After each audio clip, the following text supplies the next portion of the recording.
बापूजी ने हमें समझाया है कि जिसको ध्याओगे उसी को पाओगे। जैसी वृत्ति होगी वैसी दृष्टि और सृष्टि होगी। ये बहुत ही गहरा कॉन्सेप्ट है। आंखें बंद रखिए, योग युक्त अवस्था में सुनते हुए हम इस एपिसोड को ख़त्म करेंगे। तो ये ध्यान करते करते मैंने एक चीज़ का अनुभव ऐसा किया कि देखिए, जब हम जिस चीज़ का बहुत गहराई से ध्यान करते हैं ना, जिस दुनिया को बहुत ही गहराई से हम उससे जुड़ने का प्रयास करते हैं, वो दुनिया को देखने का प्रयास करते हैं, वो दुनिया तो हमें यकीन है वो दुनिया है, बस उसकी अनुभूति भी है, लेकिन शायद वो दुनिया कहीं अभी हमारे पूरी तरह हमारी दृष्टि में नहीं आई, हम उसको पूरा विजुअलाइज नहीं कर पाते हैं। लेकिन वो स्मृति में है, इसलिए पूर्ण विश्वास है वो दुनिया का।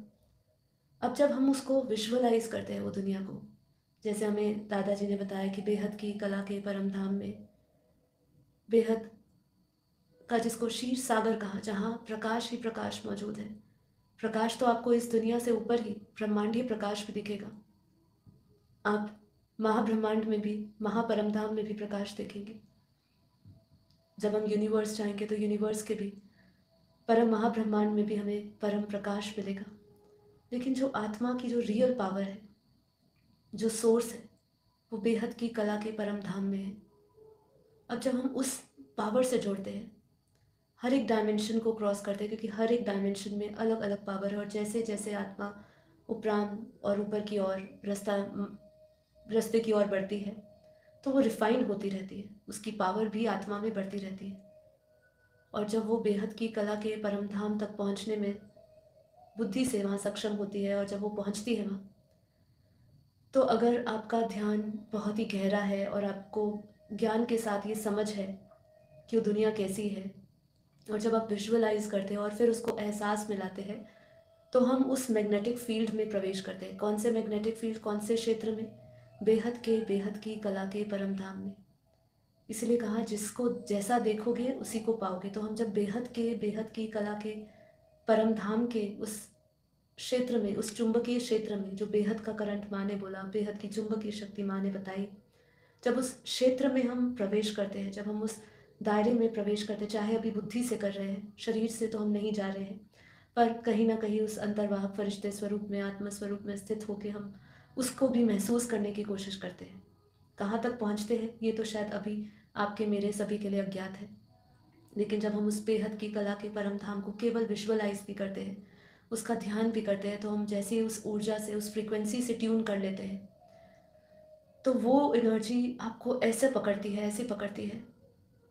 आप उस समय जो आत्मिक शक्ति का जो एहसास करते हैं, जो यहाँ ना होने का एहसास करते हैं कि हम जो नहीं हैं, वो आपका जो संकल्प है या वो जो ज्ञान की दृष्टि है, वो आपका बिलीफ है, वो इतना परफेक्ट और इतना स्ट्रांग हो जाता है कि हम जब बोलते हैं कि हम ये शरीर नहीं, मन नहीं, बुद्धि नहीं, आत्मा है, ये अनुभूति जो हम बेहद की कला के परम प्रकाश में, परम शांति, परम प्रकाश में स्थित होकर वो परम प्रकाश का अनुभव करते हैं, वो बेहद के दादाजी की लाइट की अनुभूति करते हैं, तो हमारा ये संकल्प, ये बिलीफ इतना अटूट निश्चय में बदल जाता है। और क्योंकि वो अनुभूति में बदल चुका है, इस समय हम वो अनुभूति कर रहे हैं।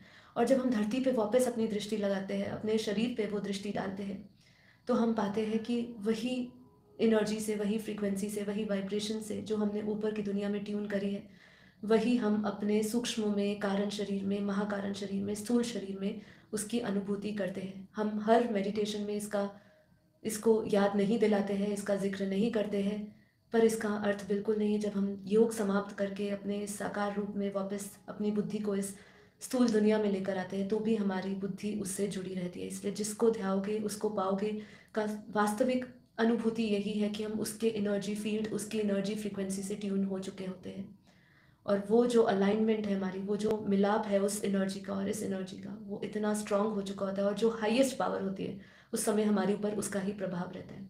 हम जब इस लोअर वर्ल्ड में, लोअर डायमेंशन में, लोअर प्लेन में, धरती पर भी आते हैं, तो भी हमारा वो संबंध, संपर्क बहुत ही गहरी तरीके से जुड़ा रहता है, क्योंकि हम एक बार उस हाईएस्ट पावर से जुड़ चुके होते हैं। इसीलिए हम निरंतर योग या कर्म योगी बन पाते हैं। तो ये था ज्ञान और योग की अनुभूति। और ये था कि जिसको ध्याते हैं उसको कैसे पाते हैं, इसका अर्थ, इसका अनुभव के साथ अर्थ समझा हमने। तो आशा करती हूँ आप भी इसी गहराई से इस बात को समझ रहे होंगे और आपने अनुभव किया होगा।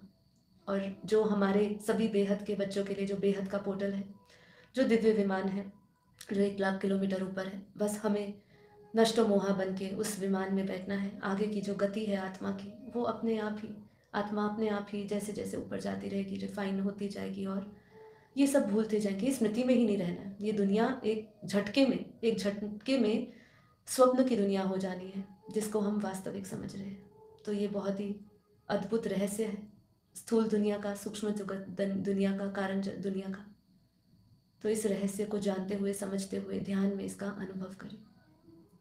तो आप सभी का, दिव्य आत्माओं का दिल से धन्यवाद। माँ बापूजी, नीरू माँ को कोटि कोटि नमन इस बेहद के ज्ञान को देने के लिए, हमारे जीवन को धन्य करने के लिए, हमें बेहद के मार्ग पर, बेहद की दुनिया में ले जाने के लिए। सभी को धन्यवाद। परम शांति। दोनों हथेलियों को कहते हैं।